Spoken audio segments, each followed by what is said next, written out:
Hello to everyone, welcome to my channel. Today we are going to study a very interesting example. We will study a dependence on the length of projectile motion after the projectile launch, the dependence of the length on the angle of launching. Now I will not derive the formula of length. I will just write it down here because I'm going to devote the separate whole video to the projectile motion. It's very interesting and wide and bright theme topic. That's why I'm going to devote a separate video to it. Now I will just write down the formula. L of alpha, where L is length and alpha is the angle, is equal to V0 square over G times sine 2 alpha. And sine has the property sine alpha is equal to sine 108 degrees minus alpha. If we apply it here, 2 alpha is equal to 180 degrees minus alpha. And if we suppose that the angles are different, not the same, for example, this is alpha 1 and this is alpha 2, and we add alpha 1 to both sides, we can add or divide or multiply or or subtract from the both sides the same number, from the both sides of inequality or equality, plus alpha 1. What we get? Plus 2 alpha 1, sorry, 2 alpha 1. 2 alpha 1 here as well. Yes, we get the following: 2 alpha 1 plus 2 alpha 2 is equal to 180 degrees. Now we will divide both sides over 2. I will write first here like this: 2 alpha 1 plus alpha 2 is equal to 180 degrees. Now, as I told before, we will divide both sides over 2.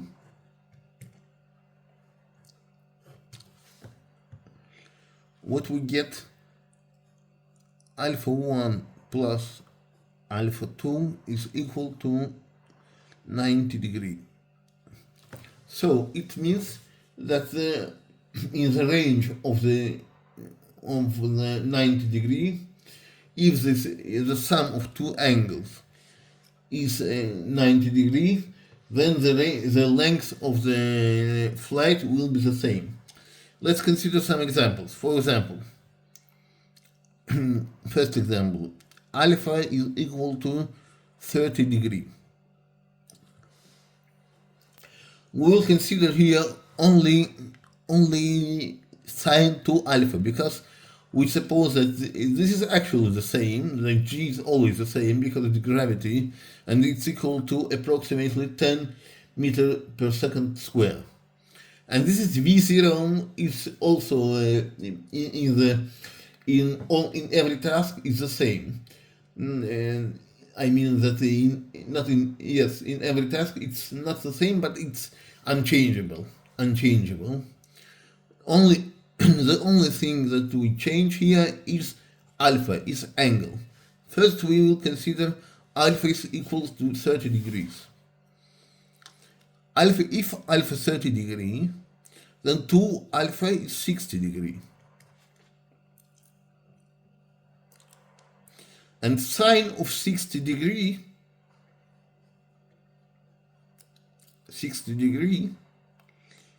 is equal to square root of 3 over 2. Okay. Now we will consider the sine of 60 degree. Sine of 60 degree, it means that if you plug 60 degree here, it will be 100 sine alpha. Sine 2 alpha is sine 120 degree, is sine 2 alpha. So sine 2 alpha is also equal to sine 120 degrees is also equal to square root of 3 over 2. If you don't believe me, you can check it in internet. Another example, sine of 25 degrees. Sine of 25 degrees is sine alpha.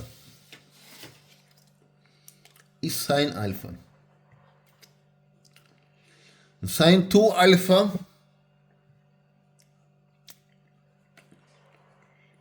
is sine 50 degrees. 2 times 25 is 15. Sine 50 degrees.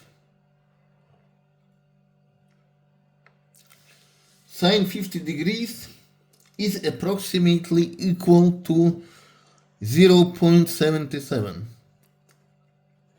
Sine 50 degrees is equal to 0.77.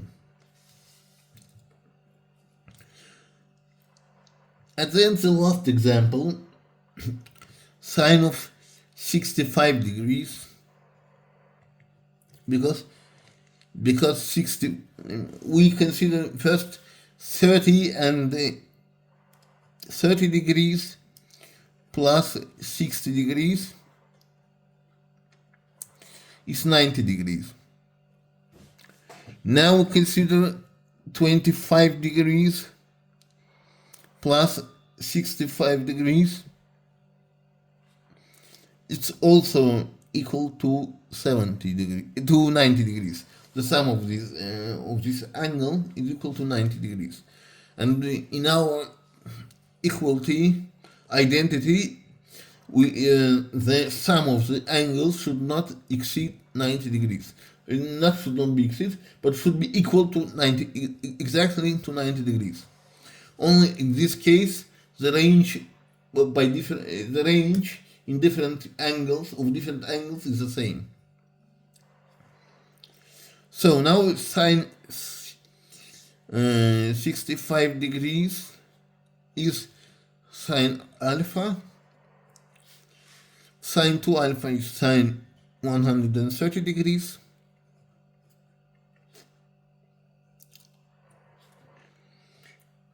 And sine 130 degrees is also equal to 130 degrees is also equal to 0.77. So as we see, the range is equal because sine 50 degrees is equal to sine 130 degrees. Sine 30 degrees, sine 60 degrees is equal to sine 180 degrees. 120 degrees, sorry. And you can check the other examples if you write. And this was everything with this video. Thank you very much for the watching. See you in next video. Bye.